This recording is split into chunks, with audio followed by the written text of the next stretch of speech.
So when you speak about user-centric design, you are designing something for a group of people, for a group of people who have the same kind of needs.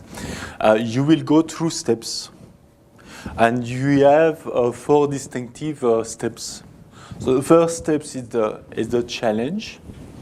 Challenge could be 2 things.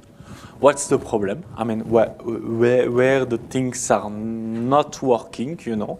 What are the things that we need to fix to make, I'll stick to the patients, to say that the patients has a good experience in the hospital. Or as a medical practitioner, you have the tools to do your job properly. So we are going to try to fix this problem, but we need to understand the problem, and we need to agree that this is the problem and this is what we are going to fix.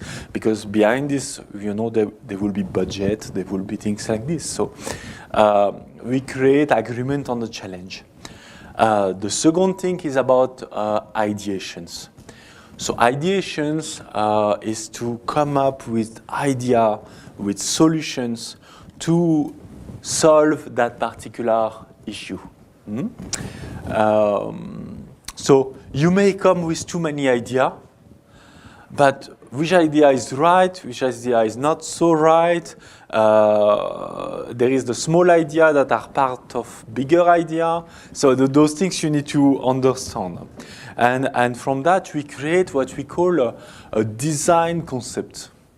So that means we take all the idea together, we pick the one that work well together, and as you gain experience in that domain, you will be able to identify things and say that we move all of this to a concept.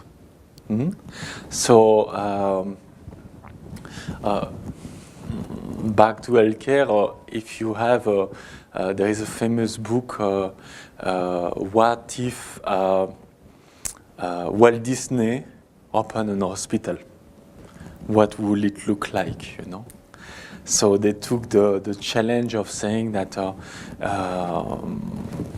they took that particular directions. They decided to understand the issue from that point of view. What if we go for a green hospital based on nature and stuff like this? So it's taking the problem from another side. So this is what we call the concept, is that it is for a hospital, it is for anything that you want to promote or sell, even yourself, I would say. Come up with a concept. There is a story behind you. There is something beautiful about, I mean, like, this person you want to speak about because you have a story behind it. And if I ask you, any one of you, what is your preferred brand and can you tell me the story of it, you will be able to say something because you love that particular brand. So we finish with a prototype and testing. That means that when we have a concept, we want to take this concept, bring it to the user, to the customer, and assess that this is something right, this is something good, this is something that is going to work, you know, that we understood well.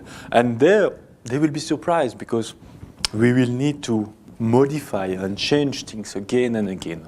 So this is, yes, there is a process from A to Z, but there is lots of buckle, you know, lots of loop. You keep coming back and doing again and again until you reach something which is what you were looking for.